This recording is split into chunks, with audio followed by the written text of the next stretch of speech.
We've got some. Hey, I'm Luis. And I'm Luis. And you're listening to the Content is Profit podcast. We spent the last 4 years learning the strategies and techniques from some of the top marketers in the world on how to create content that turns into profit. And today, we're bringing them to you so you can take action immediately and start creating real content momentum. If you'd like to learn more about how to turn your content into profit, go to contentisprofit.com. Oh, yeah. So, today's guest is one of our Facebook group buddies. Thank you, Brookens. He accepted our friend request and hopped on a call with us after taking some short sabbatical from social media. Hey, we get it. You know, sometimes we just need to stay away from all the craziness. That's right. Today's guest comes with a whole new ball game and ready to crush it. He is a spiritual entrepreneurship coach, rapid transformational hypnotherapist, speaker, subconscious expert, and founder of Charisma Energy Mastery. In short, he's a total badass. So buckle up, amigos. He teaches, you really wanted to see that too. Okay, good. He teaches others how to monetize their true voice online, close deals, and master the subconscious mind. He has some awesome accolades. Did I say it right? I think so. Okay, you had to Google this one. I had to. That we could mention here. But the one that got our attention was his studies with FBI hostage negotiator Chris Voss. Say what? Where were you when we were back in Venezuela, man? Where were you? That's incredible. Please welcome founder of the Charisma Energy Mastery, master of the subconscious mind, and master vibrant, Theo Cummings! Hey! Woo, baby! You all are just absolutely mesmerizing. Cannot take my ears off of you. I was going to say can't take my eyes off you. That's obvious. But you guys have some kind of magnetic energy sucking me in. Thank you, man. I'm so excited for today's conversation. Thank you for being here. Yeah, thank you for joining us, man. Especially, you know, after that call that we had, amazing. We were like, we need to share this with the world. Nah, my pleasure, Fonzie Lewis. You guys are just the 1-2 punch. I'm just honored to be here. Thanks for having me. Yeah, I'm definitely the one punch. He's the second punch. I do want to mention this. We left this out of the intro. You are writing a book, right? I think that is absolutely massive too. So right here at the start, I'm going to encourage people to follow you. So when that book is ready, they know where to get it. Yeah, baby. Yeah, baby. Yes. Amazon.com. Self-publish. We looked at Hay House, you know, a little bit off the budget at the moment, but you know, self-publish is just as good. It's just as good. Oh, yeah. And you're making it happen. That's the thing, execution. And that's what, you know, we talk about on the show every single day. So we're super excited. And, you know, we'll definitely get to it. But before we actually dive into those details, Theo, like, tell us a little bit who you are, where you come from, like, how in the hell you end up in this crazy, amazing world of the mindset and subconscious and using it, you know, to monetize business and bulletproof stuff. Tell us more. Oh my God. I'll tell you what, guys, my whole life, ever since I was a baby, right? Adopted from South Korea, right smack in the face. There, see there, I said it. This is one of the most shameful, regretful, guilty. Like those are the top 3 worst emotional states of vibration that you can possibly be in. And this was my state of lifestyle, like my mindset as a child of this kind of like abandonment trauma. And here's the thing. Here's a fascinating thing. You don't have to necessarily be adopted to have this abandonment trauma. There's this interesting thing, and I know we're getting deep. We're going right. I like to cut right through that. I mean, we went right into the right. We cut right through the fluff. So when we look at that, right, abandonment trauma doesn't necessarily mean that your parents were not physically there, but it could just simply mean that they were not emotionally available for you. And then you created this belief that, and maybe you guys can relate, right? Since you had such a difficult time, you know, growing up from where you're from, you had to kind of fend for yourselves. And I felt somewhat similar, feeling kind of outcasted, like nobody understood my struggle. And then I somehow created this false moral high ground, like because nobody gets me, right? I have this special, unique excuse as to why I can't be the best me, right? And this is what we do. We argue for our limitations oftentimes when we're younger, and we can carry those limiting beliefs with us to kind of rationalize where we are. But once we take responsibility, once we take ownership, so I had to look at, it took me to get depression, anxiety, addictions all throughout. So long story short, right? So this abandonment trauma, parents weren't there emotionally. They were there physically, they weren't there emotionally. And so I created this kind of belief that not only do I feel unsafe communicating my feelings, I feel I have to internalize them. I don't think that I can actually tell people how I feel. And you can start to see how this is like the kernel of truth that stops so many business owners from elevating their business, is their unwillingness to be vulnerable. They look too plastic online, and there's no relatability. There's no authenticity. So when I was moving towards my music career, I was in music. Okay. So I didn't see myself as this subconscious transformational business coach, like anything spiritual whatsoever. In fact, I was raised Catholic. So this is totally against the grain, right? Yeah. And so, I grew up playing music because that was the one way that I was really able to connect with my parents. That was the one way I was able to stand out from my siblings. My older sister, she was the achiever. My little sister, she was the princess. And my little brother and her kind of fought over that role. And then I was the rebel. So we kind of unconsciously choose these roles. And this becomes our subconscious conditioning as to how we feel that we must interact with the world. So since I was the rebel, I always thought that people were out to get me. So I would attract this very hot and cold. And that had a lot to do with how I observed mom and dad, especially my mom. She's a lovely lady. She's amazing, but she did have a difficult childhood. And her subconscious programming was familiar with conditional, kind of this push and pull, narcissistic, covert, I'm the victim, it's your fault, right? Like blame and shame you. And so I created this rule, this condition in my mind, this meaning of love equals push and pull, hot and cold. And I would actually attract girlfriends who were very controlling, very critical, right? Always wanted to make sure they were controlling me. And I had no frame in my life. I had no sense of who I was. Even though I was really successful in music, I got to the point where I was very successful, but it's almost like the more successful I got, the more depressed and unfulfilled I felt, and more confused I was, more lost I felt, because I thought this was my passion. And, it was even on top of that, I wanted my mom and dad I wanted them to love me more because of the success. But from my perspective, they didn't. But once I was a client of all the subconscious work that I do with my clients now, I started to see the truth that our parents actually did love us. It's just that they didn't love us exactly the way that we wanted to be seen and heard.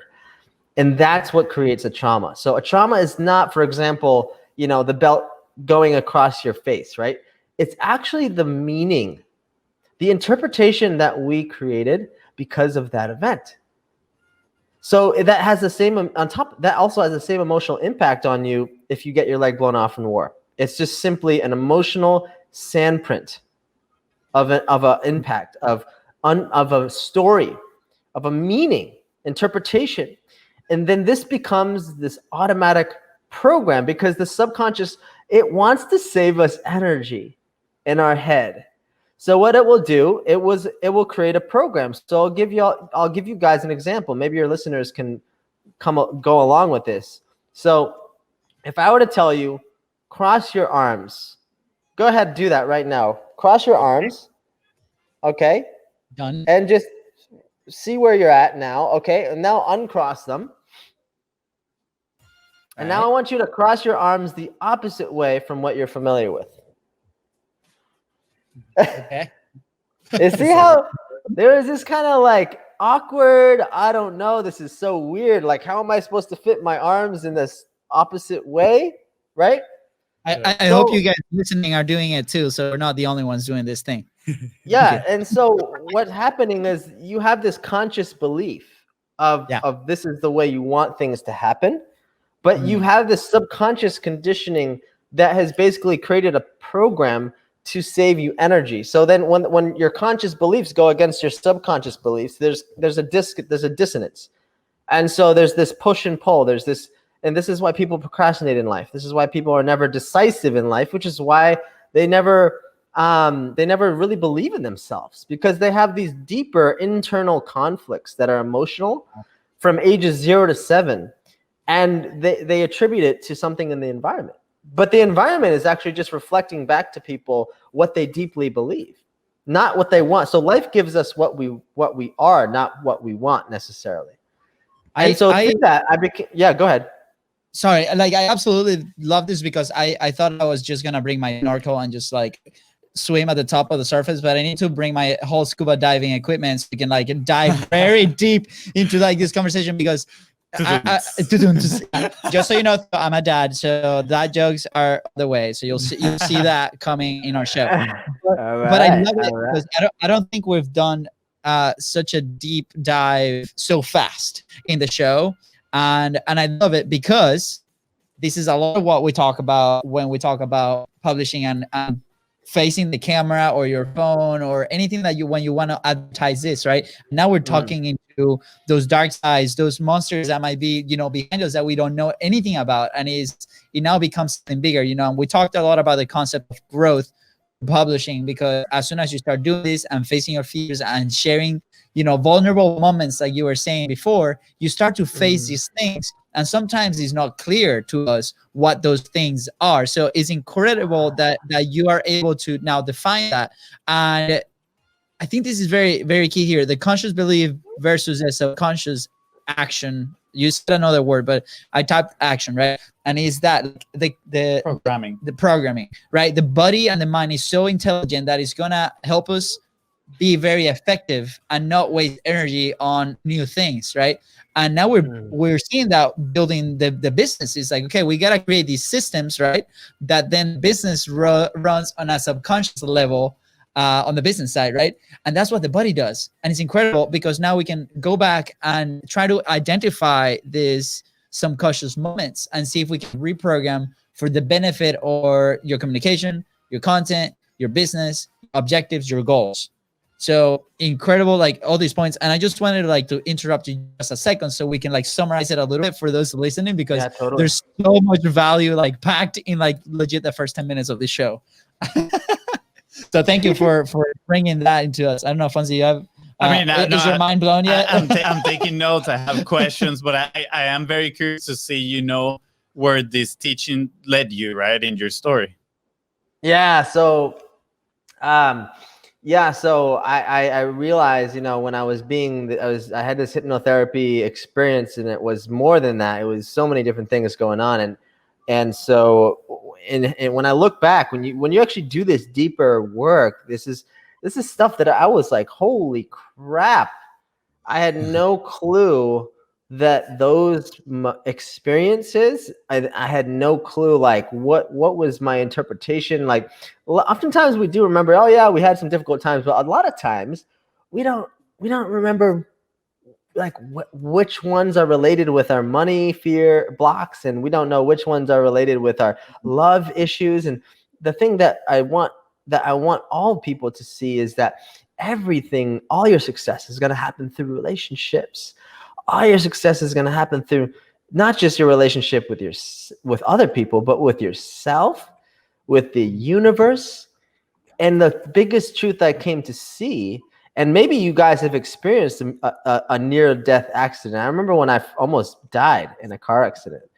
This guy blindsided me. This is actually even before this, right? Like when I was in I think it was like 25 at the time, before I did this deeper work. And I remember like seeing I was not decapitated, right? The car was decapitated, but I was good. And all I remember doing is calling like everyone I knew, or just texting them and just being like, I straight up just love you. Like no conditions, no because, no like justifications, no like, oh, I know it's been a long time, right? No, I freaking, because that's actually, until you have an experience like that, you really don't know what's important. You think it's money, you think it's status, you think it's relationship, right? You think it's that sexy body, right? But it's really just love. And it's so freaking corny. But I truly believe that if we can get connected to ourselves and have that be higher than our desire for money or relation or love or looking good, I truly believe that you can attract those things faster when the conditions for happiness don't rely on, oh, I'll be happy when. If we can, it's like I said, it's corny, isn't it? Right? To say, oh, be happy now. But every decision we make is to be happy anyways. And so I see most of society, they're always in this constant hamster wheel of, I need to get this goal. And they're so goal oriented that they're never living from intention. And intention is true in the present moment. The intention is like, what do I want to feel from this vision that I have? What is that going to feel like? And how can I just let go of the outcome? How can I let go of expectations? You see this in relationships, right? But anyways, long story short, it took me a long time to wake up, because I realized all those times when I felt isolated, misunderstood, and I felt like I had this deep desire to like to let my message out, but I didn't know how to do it. I would always be experiencing these moments when I just had, maybe it was a girl that I wanted to go talk to, maybe it was a promotion that I wanted to ask for, maybe it was just a transition in my career that I always wanted, but maybe nobody in my family had ever done it, so I didn't feel worthy of it. All of these like what if moments in my life were just blowing up in my face all the time until this last moment. And I realized that music, even though I was great at performing, I went to Berklee College of Music, studied the greatest music school in the world, like crushing it at music and stuff like that. But I realized that was just a fraction of what my true purpose was. But I needed to learn the lesson that our purpose is never static. For example, you guys may not be this way for the rest of your lives. You may transition into something else. Me, same thing for me. Same thing for all our listeners. And I would encourage everyone to see that there's no completion here. It's all, but if you just stay stuck and you just sit on your hands, nothing good will come of that. Right? So when I invested into myself before, I didn't even have the money, to be honest with me. And this is not some kind of like hidden manipulative sales tactic I'm using on your listeners. I truly did not have the money. So I had to be committed. And the only way I was going to force myself to be committed was to pay someone to help me through this, because all the other times I was just interested. It was like, oh, are you interested? Oh, well, here's excuse, fear, fear, right? And that's why I wasted so much money on other stuff. So I call it self-development light. You know, meditation, yoga, books, therapy, Tony Robbins, group coaching, you know, all these cheap programs, right? Not that cheap isn't valuable. And I'm just saying, like, there's this progression that we go through and self-development, and we get results, but some way, shape, or form, I was still stuck and I was still unfulfilled, more importantly. So it showed me how all these instances in my life when my true authentic voice couldn't come out. Like it was like a bird that was being suffocated, right? And so that's how I saw that I was actually now moving into helping people with depression and anxiety. But I realized that the three things that cause depression and anxiety are lack of connection, lack of true purpose, and critical words that we say to ourselves. So if you can solve those three problems, you'll never be depressed ever again. But you got to realize that every human has been and will be depressed at some, in some short of their life. So you're not alone. A lot of my clients, they would always say, "Oh, but I'm different," and I don't feel like I deserve to be happy. And it's like, well, if you want to argue for your limitations, you get to keep your limitations. So does that really help you, right? But do you want a result, or do you just want a story? Do you want to placate to your ego's story, right? because your ego doesn't know what's possible for you because it can only base that on what you've experienced. But what's possible for you is literally infinite if you take away the illusion that we're all separate. On a spiritual level, that we're all one, right? So we have this kind of collective consciousness, and there's certain psychological barriers that humans break. Like the guy who broke the 4-minute mile. Nobody thought that was possible. But then one dude broke it, and then boom, boom, boom, boom, boom, boom, right? Everybody else started breaking it. So it's that belief, that story we tell to ourselves. And once we actually stop living in fear, guilt, shame, regret, and anger, which is what the media is trying to put people in to make them give up their rights to a vaccine, we actually start to come into our power by just letting go of that false narrative and placating to the perceptions of other people in our lives. I say the only thing stopping people from what they want, there's always going to be fear. Okay, that's obvious, right? In every level, there's always going to be fear but that's helping you to see where your growth is, right? In my experience. Yeah. But I will say that like what's stopping people is number one is like their relationship to money and people. Number two is their perceptions of other people. And usually the biggest perceptions they're afraid of is what will mom and dad think of me? What will my best friend from childhood think of me if I decide to make this transition into what I want to do? Ironically enough, coronavirus is pressuring people to be forcing that on themselves. So people will say, "Oh, we're being forced to go inside. Oh no!" And they're not getting they're not getting the opportunistic hint, like go inside your house, but also go inside your soul, go inside yourself, figure out who are you. We jumped on this call. Yeah, we jumped on this call I think it's like a few months ago now, but like we've shared this story before, and it's this lady that used to work in this huge, cruise company, amazing job, right? And as soon as this hit, obviously every cruise ship is like docked and they can't work and they're sending everybody home. They're like, she doesn't have a job anymore. And I remember that in the call, there's a lot of people in that situation where they're looking to elevate themselves, right? To learn a little bit more, to see like what's the next step, what's the path. And she said something very powerful going along what you were saying. She's like, I had to face my parents because, we worked really hard to build this career, to study in a legit college and go and do this and do that and invest this much money. And now we had a career there. And then all of a sudden in one night, I'm done. I don't work for this company anymore. So I was so fearful. I was very stressed to go back and tell my parents until I made the decision that I was not fired, that I'm now self-employed. So she came out to and she changed the narrative in front of her parents, which she had like a fear, massive fear. And you mentioned, we're always going to have fear. There's always going to be present. We got to accept it. And then, move the pieces to make sure that we're in the best position possible. And what she said is like, hey, I'm shifting the perspective. I'm not fired. I'm self-employed. From now on is a different story, which I get to write. So powerful. And it goes hand in hand with, what you were just explaining, which is amazing. Yeah, it's I mean, guys. sorry, it's fascinating. It's fascinating because you weren't born with fear. When the baby sees the spider, right? It pets the spider. Oh, cute little spider, right? Yeah. And then mama walks in the front door. She's like, "Oh my God," right? Baby is like, "Oh, what?"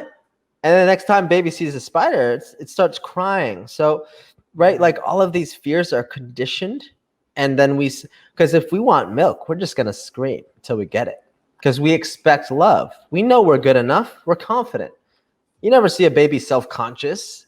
Oh, don't look at my teethless gums when I'm walking down the street. No, the baby's just like this, smiling. Babies love attention, right? Yeah. But when they're learning how to walk and they fall, that doesn't matter. People are laughing. They don't even pay attention. They just get up and keep going and fall again. It doesn't matter. It's incredible. So much that we learn from babies. I'm learning so much. Yes. And this goes, for me, I had these very controlling parents and coaches who always like benched me and stuff like that. So I never felt good enough, right?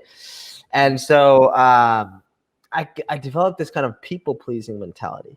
And as you guys know, I don't know about you guys, but I was sick and tired of being a people pleaser because it really just destroyed all my dating life, right? Like, because women would never want to spend long-term relationship with me, because I was training them to take me for granted. I was always like, oh, well, how can I make you happy by like bending to your reality, right? Because every alpha person, one thing you should know is that if you want to cultivate your masculine energy, even as a woman, right? Even as a woman, you have to lead. You have to take a frame, and you have to be okay with people rejecting you. You have to be okay with you, because I love otherwise you're just going to manipulate people, right? I love this point. And you mentioned relationships, right? I think it's the same with businesses, right? Like we talked a lot with like our audience, business owners, people like trying to get out there, right? If as a business, and we had this experience, like personally, I had it. I worked in the fitness industry, and we were always taught like the client's always right. The client's always right. So we're always trying to figure out like how to help them out, how to do this, how to serve them. And it's a different serve when it's like every client is important. But we had so much friction, so many issues. And at the end of the day, it's like, you know what? This has to stop. Like, here's the line. Don't cross it. This is what you can do. This is what we can do. Where if we execute, like we say that we're going to execute, we can give you the best results possible. So you're going to be very successful. And then you're going to, we're going to serve you better. So that analogy that you use for relationships, I think it works perfectly also for businesses, because you have to put a stand. You'll be like, okay, this is enough. And, we've lived it, lately in the past few months with our hypnotherapist, right? With content, we do a very specific things with content, right? And if we don't fall into those guidelines, we can't help you. We can help you be successful. So we got to make sure that we steer the ship and we stay there. So I love that you bring out that point, and we can bridge that gap between, business and relationship, because like you said, nobody's successful without those relationships. Yes. I mean, I love it. Yeah, no, I agree. You can definitely be, your business can definitely be a people pleaser business. Ooh. And it's funny, a lot of this that you're talking right now. I just finished reading yesterday a book called The Courage to Be Disliked. I don't know if you're familiar with the book, but it talks a lot. Good. Yeah, it talks a lot about this, right? Which is, you're handing your power to someone else if you're trying to please them and bend, like you said, bend to their reality. You're just giving them the power of how you feel is going to be dependent on somebody else, right? So there needs to be what is called a separation of tasks. So, for example, my task in the business is to do my things, do them right, and then whether my brother is happy or not, that is his task, right? Like whether that he is happy with me, I cannot control that. So I'm not gonna put, I cannot be bending to his will. I like that term that you mentioned. So it is super important for people, and I think, like you said, it's something from the subconscious, because since the moment we are raised, right, we are praised, like, oh wow, good job, well done. So then we start looking for that praise, or if we're not being praised, we want the attention, and then we go the other way, and we might be like, maybe like you were as a kid, yes, a little rebellious, right? We still want that attention, but we're trying to find it in a different way, and that is because we are living just like giving our power to somebody else, right? We want that connection from other people. So I think it's pretty important. And when it comes to business, right, I think it's the same thing. You need to learn how to separate your tasks and say, okay, this is what's in my control, in my power, and this on the other end, I do not control. And there's a phrase, right? A really old phrase that is pretty much, I might butcher a little bit, but is, you can take a horse to the river, but you can make him drink the water, right? And it's the same with things. You can, it's in your control to take the horse to the water, but then you can make people do the things and all that stuff. So I just find this topic super interesting. I have a bunch of notes here that we can go over in a little bit, but go on, please. Yeah. So when like this is so fascinating, because I just want to touch upon how one of the biggest, moving forward, as my clients overcame the depression, they got their confidence back. They're like, okay, so we need to what do I do with my life? I've got a clean slate. What would I do if I knew that I was going to die? in 3 years, right? Like, what the hell would I do if mom and dad didn't know what I was going to do? And that's the question that I ask all my clients, even if they don't know what that looks like, right? Because I help them to actually build a business organically without, any ads or funnels, anything like that. You can always scale to that point. But basically just having a passion in business was based off of skills that you've acquired, experience that you have, right? There's so many talents that people don't realize that they can get paid for. If they just know how to set up a business, you could be a coach, you could be a consultant, you could be a service provider of any type, and you can exchange information and get paid for that, right? So I help them to one thing I learned in a very deep way is actually your voice is way more powerful than what you look like. And we all know how, our visual perception, 70% of our intake, how we learn is in visual perception. But you can divide this stuff, guys. Like, there's certain people who learn better visually and auditorily. For example, men, they love learning visually. We get turned on by visuals, right? And then women, they get turned on emotionally. So there's different things that there's different pulleys that you can pull to become a better negotiator. And it all has to do with the way you use your voice. And I encourage you to just go look at a newscaster or a movie star and just see how melodic and beautiful their voice is. And you're just so mesmerized. You're like, wow, they just seem so certain of themselves. Well, there's a practice to this madness. I always see genius leaves clues. So I always study the best mother effers, and I see what are they doing what are they consciously doing that's like deeper sub communications of what's really going on here. So I can really dive deeper into that. And this is what I love doing with my clients, is seeing that, like, dude, you could have been making what you want to make the last year if you just learn the right skills. It's not that you're not good enough. It's just that you are subconsciously conditioned to think that your value and self-worth is based off of putting and prioritizing the needs of others ahead of your own. And that's actually why naturally I love working with women, because women are more open-minded. Women are more willing to look at their darkness, at their shit, right? Women are more just willing to, like, be open with their emotions. Not all of them, but just generally speaking, I just love working with the feminine energy. Yeah. Because they're vulnerable, they take ownership, and they're nurturing, they care, right? And they're willing to listen to you. So, when it comes to empowering women, it's so interesting, because then you start to see all the dots connecting to, for myself, it's like my mother didn't have the funds to raise me. Oh, I think it's ironic that now I help women to get the funds so that they never have to be faced with a decision about, raising a child ever again. So you see how there's dots that connect in your life, right? With the programming and connecting the dots, and I mean, we saw it a few years back, right? Like, we come from Venezuela, a world country, and we grew up with a dad, a parent that they were trained. Is that a train? I don't know. No, our dad was like, he was trying to go find the deals, right? He was like always trying to save money and do this, right?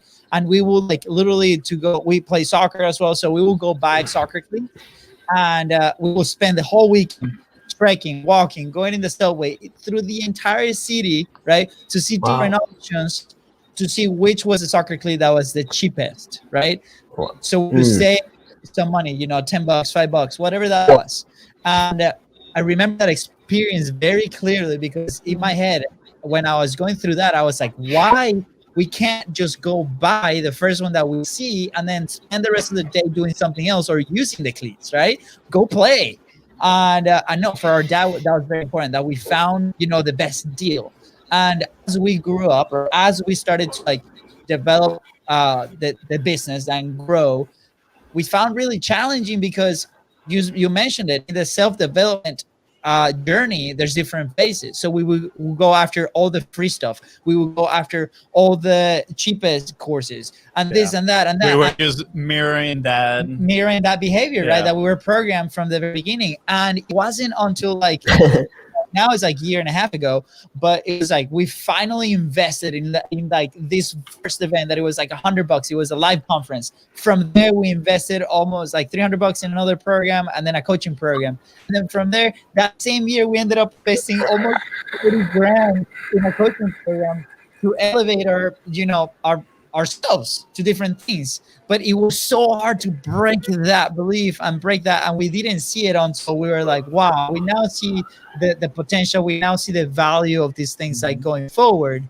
But that was programmed from us from the very beginning. So I mean, that was years of with that programming. So I'm so excited that you're bringing this point on, because hopefully, if you're listening, please learn from our experiences. Please learn from Theo's teachings right now and identify those things. They're not easy to find, and especially they probably come from people that love you a lot. And yes, it's really hard to accept that. For me, it was, and then to have that conversation with our parents, that was probably one of the hardest conversations we've had. I mean, the whole reading deal too. We, every time, or that would punish us. He was like, "Go to your room, no TV. All you can do is read." So we're like, I hate reading. Like, I don't want to read ever. And it came to a point where I didn't enjoy reading at all. And it wasn't until I started seeing, these successful people now that I follow, that I look up to, and I'm like, they read for fun, right? Like, because they love it, because they're curious, they want to learn more. And I'm like, I'm curious. I always want to learn more, but then I don't go to the sources like books, right? And I started reading a little bit more, right? Kind of like deprogramming myself. And I remember, like, I would grab a book and literally in 5 minutes I would be sleeping, because every single time that I was reading before, I would be in my bed reading and I would just fall asleep, because I was like, this is punishment. I don't enjoy it, right? So now fighting that, like you call it subconscious programming. So it's pretty interesting. By the way, I just want to put this on the record. We do love our dad. There's no way that we would be here without him, right? I just want to make sure that, because we've shared that story multiple times, and with the story that he threw rocks to my brother when he was playing soccer too. We do love him. He's a big part of our life, obviously. But I want to encourage everybody listening, go identify those moments and go talk to the person that's like, face him, because if you don't face him, then there's no way to growth. My question is, how do you identify those moments? Mm-hmm. Well, I take them. So we only use hypnosis as the vehicle. In my experience, a lot of my clients, they come to me because they've tried hypnotherapy. And this is so true, because hypnotherapy is really just a way to get your brain into a state of mind. Now, there's 4 states of mind that your brain can go into. The first is beta. You and I are all in beta right now, consciousness. Then we have alpha. Alpha is like light hypnosis and meditation. And in fact, in alpha, you can be very focused. It's kind of like when you're in the shower. And some of my best business ideas come in the shower. This is why I have a notepad right outside my shower, because I'm literally just like writing that genius stuff down. It just comes to me. Because the water splashing, it just shuts off your conscious mind.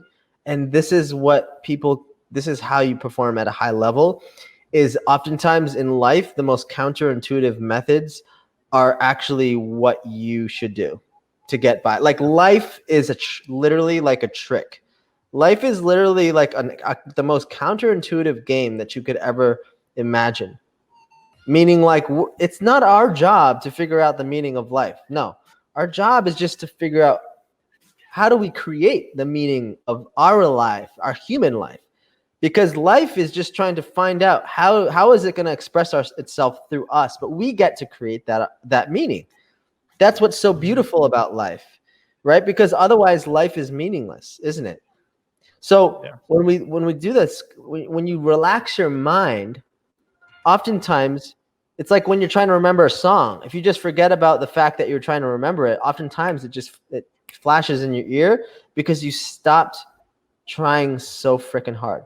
And this is why, when you do work with this and you hire somebody, what we do is we bring them back to these events that are the root cause. I use these special processes and questions to help this client to go, their subconscious will go right to the root cause as to why they keep sabotaging themselves in their career or their business, right? Or why they keep attracting these types of people that justify why they feel like they're not good enough, right? Yeah. And it all goes back to the whole lesson. We have to transform the interpretation, and then we give them a recording that's personalized to exactly what they want to do with these, neurolinguistic programmings that are meant to hardwire these new beliefs permanently. And this is what happens. This is how you change your subconscious. Your subconscious mind begins to work in harmony with your conscious desires. And then that way there's no conflict. That way there's no, because people they cannot out earn their own subconscious self-image, because the self-image has these hidden limiting beliefs about what we think is possible for us, right? And it creates fear of rejection and ridicule and judgment, right? So these are all just interconnected in the deepest levels of our mind, and it shows up as like we feel this kind of emotional conflict. A lot of times it comes up as this kind of emotional desperation and attachment for our goals. So that desperation is a clue into the fact that you have subconscious blocks or limiting beliefs around, what's possible for you, or fears, right? What if it doesn't work out? Or if only I was born into a different situation, right? All those stories that we tell ourselves. So the last thing that we do is we have to diagnose what are the skills that you're just missing. Because if you lack skills, that creates self-doubt. So a lot of those skills is like, you do have a message. You have a message. You have an inherent calling. There's nothing you really have to create out of the blue. You do have a divine calling. I think that people miss that perspective, that you don't have to agree with me, but I truly believe that we're all put on here for a purpose, and our job is to discover what that is, right? So the only thing you're lacking to receive that, because in law of attraction, it's about action. It's not just about thinking, believing, manifesting. It's about, because action is inside the word attraction. So you have to take action to manifest. So if you know how to take better actions, that's literally what a skill is. So you got to learn more about sales and marketing. Simple stuff, right? But people they say, I don't need to do that. I can hire someone else. Well, you're just afraid of that thing. You're afraid of that stuff. You hear it all the time with musicians, right? I used to be a musician, so I used to make that same excuse. I'll just hire someone to do that for me, right? that got me nowhere fast. Because only you know your audience and who you want to help the best.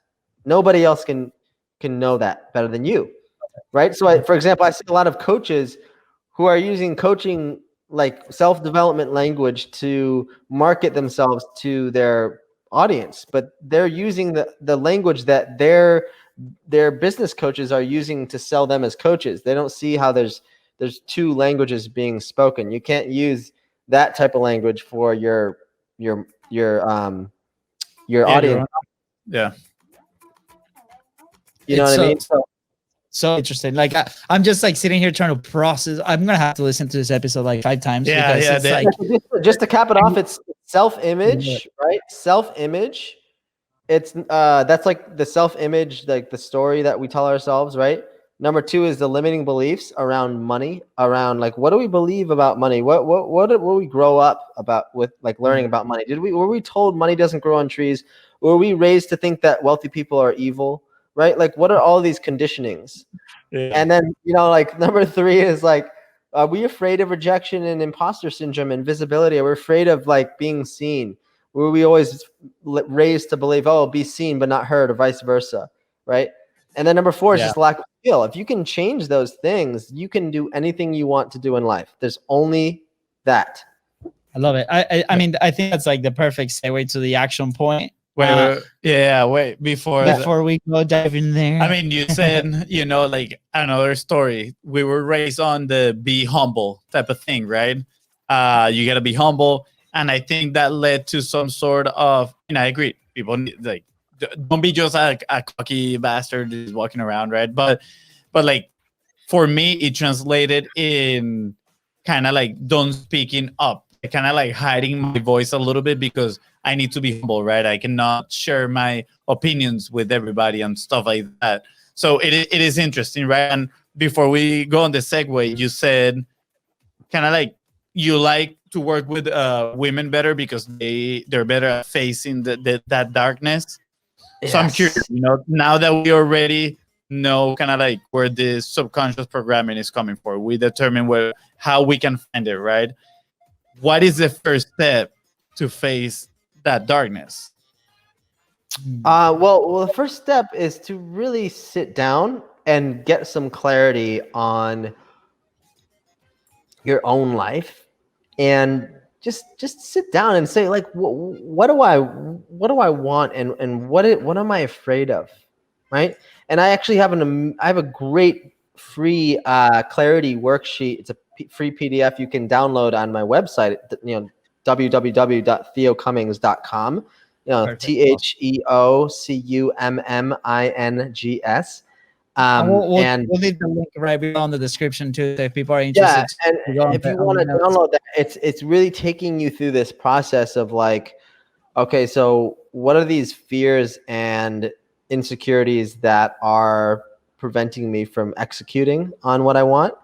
And then it takes you through this kind of like belief system process to kind of light a fire underneath you and really show you that there's a hypnosis, there's a lullaby by society and advertising that is in all these kind of like religion. I'm not against religions. I'm just saying, like, there's this kind of like hypnosis that people are kind of lulled into this lullaby, like, hey, just drink your beer, just, cope with your job, and just be a good little boy, good little girl, and just do as you're told, right? Just work for the weekend, just be good, right?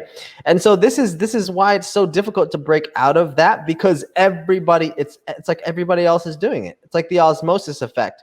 You become the five. If you have 5 people who you spend the most time with, and they're all mediocre, well, you're going to be the 6th mediocre person in that group of people. Yeah, right? Absolutely.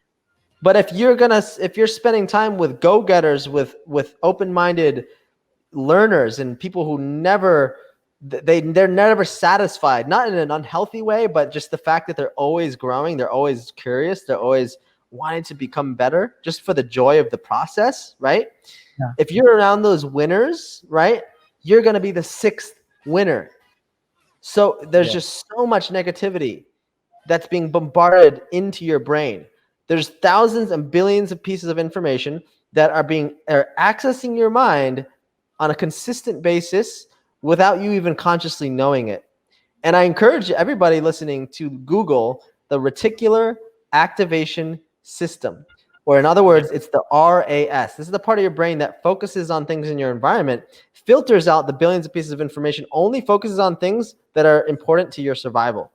But I teach people how to leverage this RAS to focus on what you want to manifest. So you can program it to only go after, like, if you want to manifest a red Ferrari, it will only filter through the opportunities in the moment where you can take advantage of that opportunity and you can seize the moment. But you have to elevate your consciousness to do that. Fascinating. Yeah, I love that way. I want to share something here on the screen. Sorry, people in the podcast, you won't be able to see. You can come to the video. Yeah, what is it? Okay. Oh, damn, boy! Wow, that's incredible. The reticular activation system. Yeah. So in the morning, I put RAS affirmations, and then I write my affirmations for the day. Love that. Yeah, because what you're doing is you're programmed, because you have to realize that your belief is not what people think it is. People think it's like, I believe, right? And that this is this kind of like stagnant thing. No. A belief is just a pattern of words. So once we see that, right, it's like I am blank, right? That's a belief. So once we can rewrite those words, that's how we move the RAS into what we want, because the brain will do exactly what we tell it to do. But the funniest thing about this is that like all of the marketing, all the advertising, they're giving you value. But I want to encourage everybody, and this was a very weird lesson for me to learn. I didn't realize that this was true, but all of the free YouTube, free advice and stuff, they're giving you value. But the thing is that they're also problem focused, right? They're actually problem focused. So we need to make sure that we're actually moving our minds into what we do want, solutions focused, and making our own visualizations, our own targets, our own goals, because otherwise we're just going to be pulled by shiny ball syndrome, and then we're going to just throw a bunch of money away without having our own specific goals. The most successful people, they're very specific with the words they use. You'll notice that, right? Like they stay away from the words try, they stay away from the words yeah, but, they stay away from the words I hope, right? Because try implies failure. Yeah, but is just focusing on the negative, which is what you're going to manifest into your reality. And the hopefully is just like you're a little child wanting, this. You're like Neo in the Matrix, and you're taking the blue pill of comfort, and you think that this authority, like the media, the government, is going to give you some certainty. But it's very seductive, isn't it? Right? It's so easy to just say, "Oh yeah, just tell me what to do. I'll be the sheep. You just give me the script of what to believe, and I'll believe it." Yeah. Right. And I know everyone's lived that life, and I was just like, I'm sick of it. I'm done. I want out. Yeah. So I took the red pill.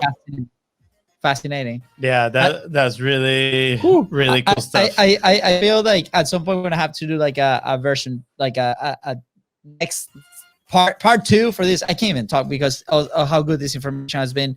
I'm afraid that if I ask you about the action point, we're just gonna have so many follow-up questions that we're gonna just continue to to do this. Wait, before so on the belief side that you were talking, the I am blank, and then just repeating that for yourself.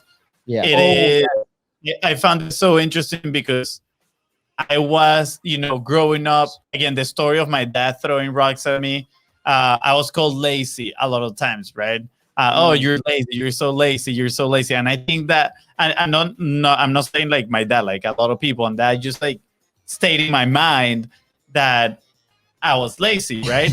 So one of my, like, literally the first affirmation that I write is, I am focused, driven, determined, and an action taker, right? So it is changing that because at some point I realized that, wow, like I don't want to be like this. And if I just keep telling myself that, right? So it's what you're saying, change the questions that you ask yourself, and you change the quality of your life. Yeah, I think like to summarize just a tiny bit here with the action point, I think like to bring it very basic also, and I highly encourage you, listener, go back and do this again, a notebook, and write all of these things down because it's so important. But the first thing I say is like, one of the last things that you said, Theo, is like, be very specific with the words that you use. Be very conscious, because that's how we actually create our reality, right? And I'm in a constant battle with my family members and with people in our team that we got to be very specific with those things. And sometimes because we're conditioned by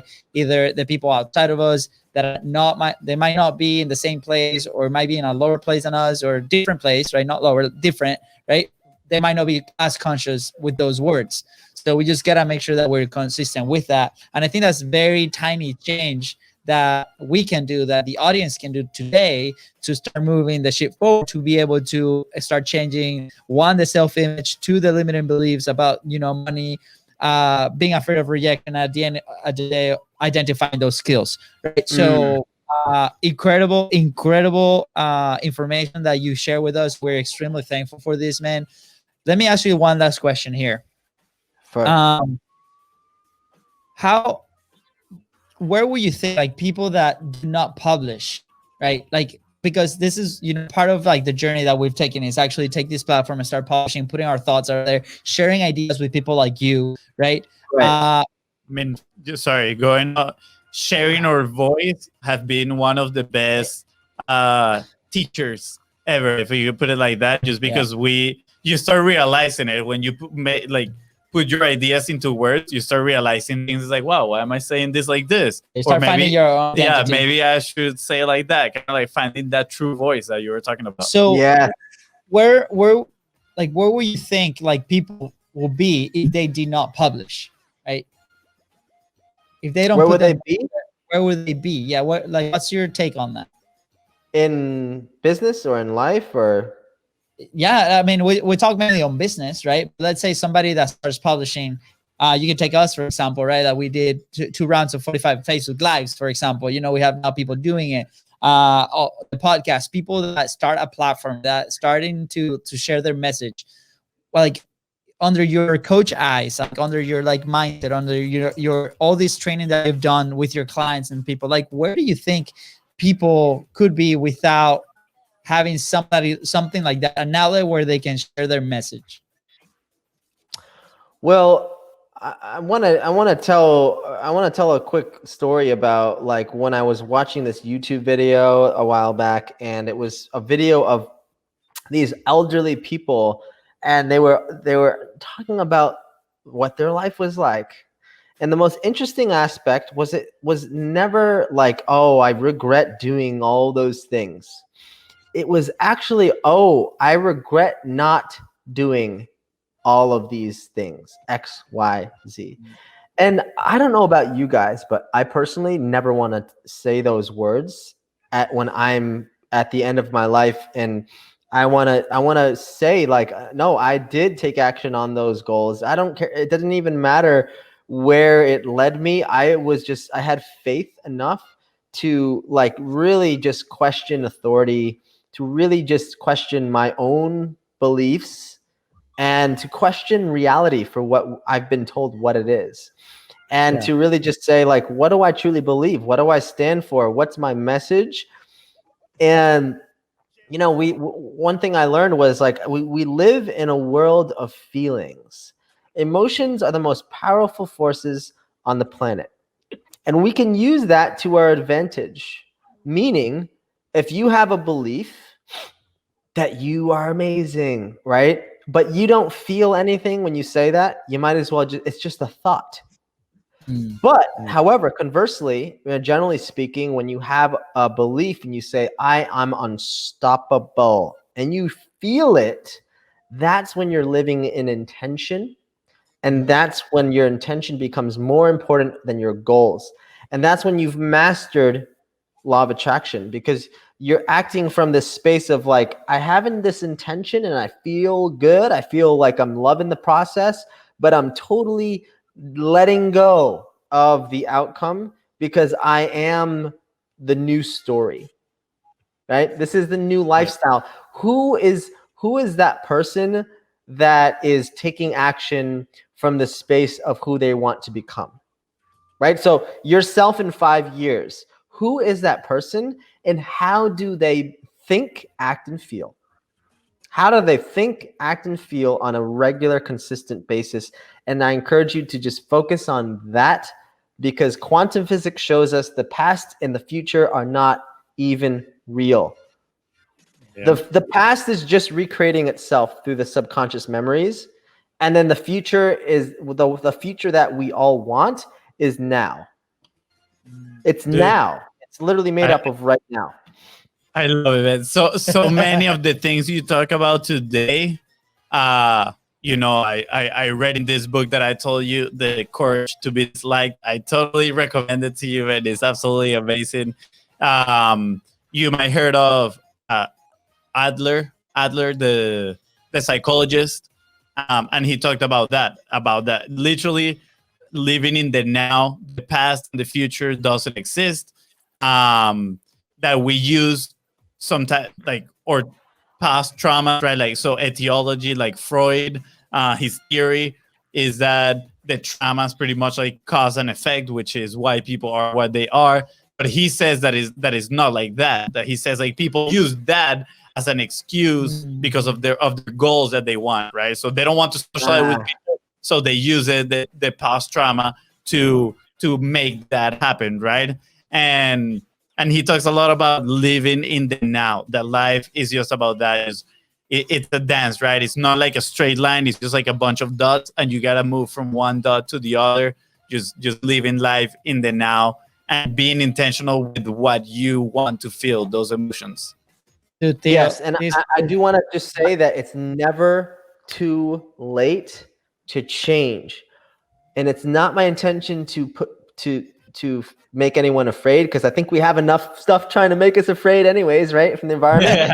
But So- just realize that the longer you wait to change your beliefs, the more reference experiences your ego is gonna find to justify your excuses and your old story. The more ingrained those limiting beliefs get, the longer you wait. Yeah. I just want to leave people with that, just as a sign of inspiration, not as a sign of fear and anxiety, but just as a way to say, like, hey, listen, let's really just peel away this conditioning. Let's really find out who am I and what's possible, right? What a fun journey, guys. If you're listening, thank you so much, Theo. Absolute pleasure having you on the show. This was mind-blowing. It was exciting to talk about. You were just talking, we're just like paying attention, taking notes, like the iPad's about to explode, the Fonzie's notebook is about to fall apart because of the amazing value that you brought to the show. I appreciate you, man. Don't hop off. We're gonna say bye to the Facebook Live audience. It's just a second. Before we say bye, where can we find you? You mentioned your website, theocummings.com. Where else can people connect with you? Yeah, so Facebook, of course. Theo Cummings is just my last name. My website is theocummings.com. You can download that free PDF worksheet. It has all my other socials on it as well. Instagram, I have this interesting name. It's called master.vibrant. VIBRANT. Vibrant. And the reason why this is because we did a poll. I did a poll on like all my clients and all my past clients who have ever gone through me, and I asked them, if you describe me in one word, what would that be? Right? It's kind of like market research for your brand. And they were like, you tend to be very vibrant. I'm like, what? That doesn't make any sense. But hey, you know what? I'm gonna check this out. I'm gonna try this out. So, awesome. That's where people can find me. If you want to reach out directly, the business office is 305-588-0868 for immediate help to see if we can help you. The process for enrollment for my program is you set up a brief chat to see if we can help you. It's a breakthrough call to at least give you some clarity. Even if you don't end up investing in yourself, it's a great opportunity to just see what's stopping you and what's it going to take for you to get to the next level. We'll actually create a customized plan for you. And then if it's a great fit, we'll execute the plan together.